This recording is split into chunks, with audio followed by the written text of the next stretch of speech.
मौसम विभाग ने 11 तारीख तक विदर्भ के जिलों में तेज आंधी और बारिश की संभावना जताई थी, जिसके अनुसार जिले में रविवार को तड़के 3 बजे के आसपास आंधी तूफान के साथ बेमौसम बारिश होने से कपास की फसल का बहुत नुकसान हुआ। साथ ही तुअर और कपास भीग गए, जिससे किसानों की परेशानी बढ़ गई है। रबी सीजन में चना, प्याज, गेहूं और अन्य सब्जियों की फसल भी बेमौसम बारिश से प्रभावित हुई है।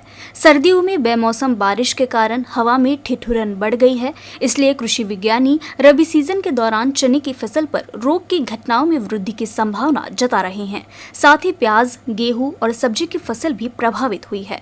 बारिश ने तुअर को भारी नुकसान पहुंचाया है और बेमौसम बारिश से खेतों में सफेद सोना यानी कपास पूरी तरह से भीग गया है, जिससे किसान परेशान हो गए हैं। बुल्ढाना जिले के सिंदखेड़ राजा में राजमाता जिजाऊ जन्मस्थल राजे लखोजी जाधव के राजवाड़ा के पास में अज्ञात शख्स ने छत्रपति शिवाजी महाराज का पुतला स्थापित किया है। प्रशासन की अनुमति के बिना इस तरह से नगर परिषद की जगह पर प्रतिमा स्थापित किए जाने से खलबली मच गई है।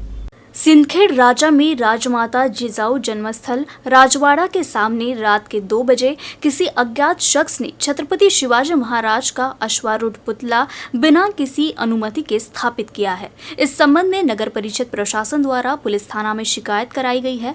जिजाऊ माता के जन्मोत्सव से ठीक पहले इस तरह से प्रतिमा स्थापित किए जाने से शहर में खलबली मच गई है। फिलहाल पुलिस इस मामले में जाँच पड़ताल कर रही है। वैसे कहा जा रहा है कि शिवसेना के पूर्व विधायक शशिकांत खेड़ेकर ने पुतले की पूजा भी की। पिछले 68 दिनों से अकोला की डिपो नंबर 1 और 2 में कर्मचारियों की हड़ताल जारी है। अभी तक डिपो से कोई बस नहीं निकली थी। हालांकि जैसे जैसे आंदोलन आगे बढ़ रहा है, एसटी कार्यकर्ताओं की एकता टूटती हुई दिखाई दे रही है। अकोला में डिपो से बस के निकलने के कारण कुछ हड़ताली कर्मियों ने नाराजगी जताई। पिछले 2 महीने से जोर पकड़ रहा एसटी कार्यकर्ताओं का आंदोलन अब कमजोर होता जा रहा है। एसटी कार्यकर्ता बट रहे हैं और उनमें से कुछ काम पर लौट रहे हैं। पिछले 2 माह से चल रही इस हड़ताल का अंत होता दिख रहा है। अकोला डिपो से अकोला परतवाड़ा बस के प्रस्थान से कुछ हड़ताली कर्मचारी अपने ही सहयोगियों की इस हरकत पर नाराजगी जता रहे हैं। खास बात यह है कि एसटी कार्यकर्ताओं की विरोध करने के अगले ही दिन बस डिपो से बाहर निकली। राज्य भर में एसटी कार्यकर्ताओं को हड़ताल पर गए 2 महीने हो चुके हैं, लेकिन अभी तक हड़ताल खत्म नहीं हुई है। अब ऐसे में एसटी बस की सेवा को सामान्य करने के लिए सेवानिवृत्त कर्मचारियों को बुलाया गया है। बुल्ढाना जिले के ऐसे सेवानिवृत्त कर्मचारियों को काम पर बुलाया जा रहा है ताकि बस सेवा सामान्य हो। पिछले 2 महीने से जोर पकड़ रहा एसटी कार्यकर्ताओं का आंदोलन अब कमजोर होता जा रहा है। एसटी कार्यकर्ता बट रहे हैं और उनमें से कुछ काम पर लौट रहे हैं। पिछले 2 माह से चल रही इस हड़ताल का अंत होता दिख रहा है।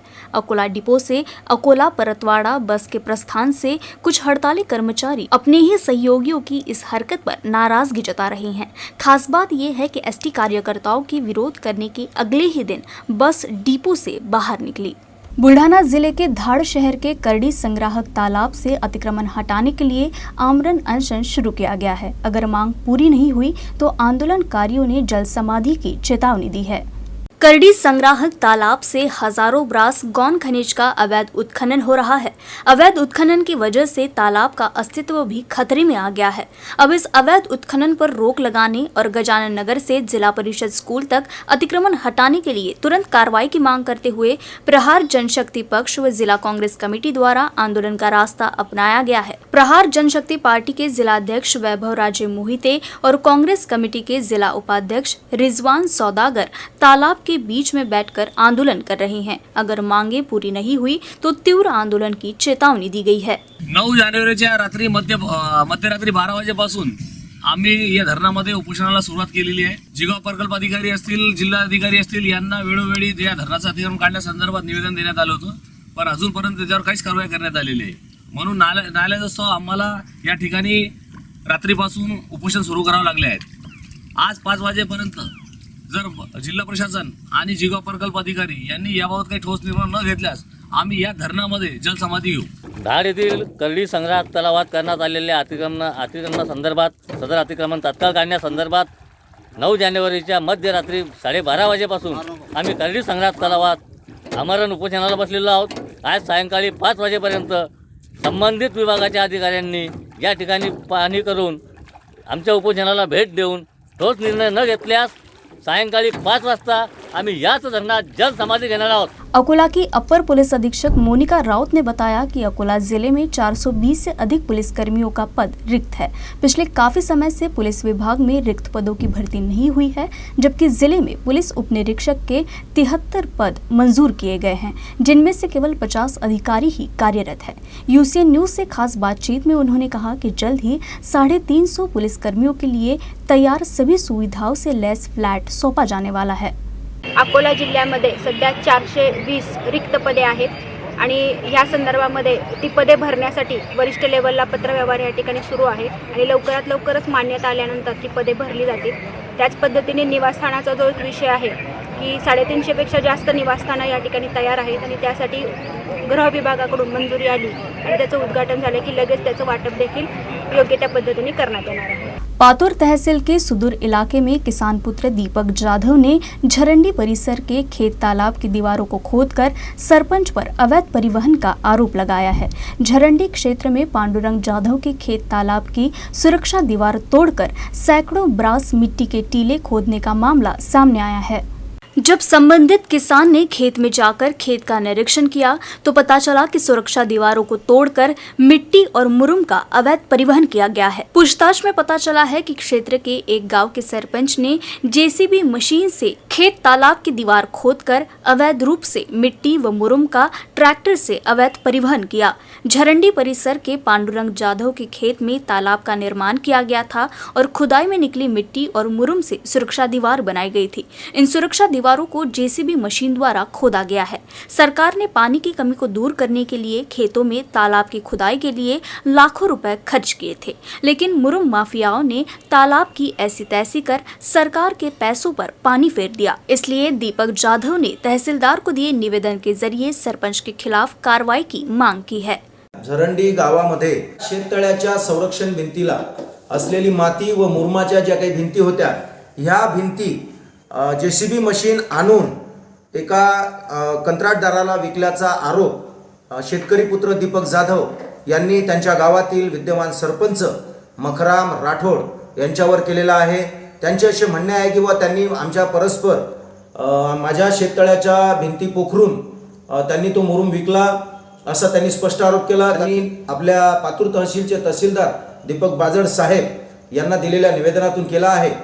माझी तहसीलदार साहेबांना पातूर तहसील प्रशासनाला कडकडीची विनंती आहे, येत्या 3 ते 4 दिवसात दीपक जाधव यांनी केलेल्या निवेदनावर जर आपण योग्यरित्या कायदेशीर कारवाई केली नाही तर येत्या काही दिवसात चालू असलेला डांबरीकरण रस्ता, या रस्त्यावर मी व माझे संपूर्ण कार्यकर्ते सोबतच शेतकरी पुत्र दीपक जाधव त्या रस्त्यावर आम्ही तीव्र आंदोलन छेडू। अवैध उत्खनन केलेल्या सरपंचावर गुन्हे दाखल होत नाहीत किंवा जोपर्यंत तो कंत्राटदार त्या कंत्राटदारावर जोपर्यंत त्या शासनाच्या त्रुटी म्हणजे शासनाचं नुकसान झालेल्या निधीचा भरणा त्याच्यावर दंडात्मक स्वरूपाची कारवाई होत नाही तोपर्यंत आम्ही हे आंदोलन चालू ठेवू असा मी आपल्या पातूर प्रशासनाला, पातूर तहसील प्रशासनाला इशारा देत आहे। खामगांव में अपर पुलिस अधीक्षक की एक विशेष टीम ने शनिवार रात नांदुरा तहसील के तिकोड़ी में कार्रवाई कर देशी और विदेशी शराब, हथियार और गुटखा जब्त किया है।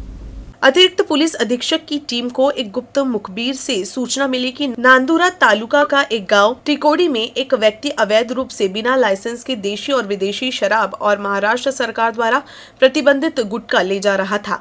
इस सूचना के आधार पर टीम ने जगदम्बा किराना दुकान व राजू बड़े के घर टिकोड़ी गाँव में छापेमारी की। पुलिस ने गुटखा, शराब सहित 45,480 रुपए का माल जब्त किया है। पुलिस ने इस कार्रवाई में एक आरोपी को हिरासत में लिया है। अकोला में बढ़ते कोरोना संक्रमण के खिलाफ जिला प्रशासन पिछले कुछ दिनों से नागरिकों से एहतियाती कदम उठाने का आग्रह कर रहा है। उधर अकोला के अस्पताल में पैदा हुआ बायो वेस्ट सिवनी एयरपोर्ट के पास वाहन से गिर गया, जिससे इलाके में दहशत का माहौल है। अकोला के सिवनी हवाई अड्डा क्षेत्र में 3 से 4 बोरी जैव कचरा बिखरा हुआ है, जिससे स्थानीय लोगों की सेहत को खतरा है। ये कचरा अकोला अमरावती राजमार्ग संख्या 6 पर लावारिस पड़ा पाया गया। अपशिष्ट जैव कचरा अकोला में चिकित्सा और अस्पताल से एकत्र किया जाता है और अकोला के नेहरू पार्क से एक ट्रक में लादकर अमरावती भेजा जाता है। हालांकि ये जैव कचरा जिसे बिना किसी एहतियात के भेजा गया था, ऐसे में संबंधित एजेंसियों की लापरवाही सामने आई है और नागरिकों के सामाजिक स्वास्थ्य को खतरा पैदा हो गया है। शहर में बार बार निर्देश के बावजूद बिना मास्क के घूम रहे 100 से अधिक लोगों के खिलाफ खामगांव नगर पालिका ने दंडात्मक कार्रवाई की। एक दिन में करीब 15,220 रुपए का जुर्माना वसूला गया है। बुल्ढाना जिले में एक बार फिर कोरोना के मरीज बढ़ रहे हैं। एहतियात के तौर पर जिले में पहली से 8वीं कक्षा तक के स्कूलों को भी बंद कर दिया गया है, जिससे शहर में दुकानों को नियम के तहत खोलने की अनुमति मिल गई है। शहर में नागरिक कोरोना निर्देशों का उल्लंघन कर इधर उधर घूम रहे हैं। ऐसी स्थिति में नगर निगम ने एहतियात के तौर पर सुबह से ही शहर में बिना मास्क के घूमने वालों के खिलाफ दंडात्मक कार्रवाई शुरू कर दी है। इस कार्रवाई के लिए शिवाजी नगर पुलिस की मदद ली जा रही है। अकोला बुलेटिन में फिलहाल के लिए बस इतना ही। खबरों का सिलसिला यूं ही जारी रहेगा। देखते रहिए यूसीएन न्यूज़।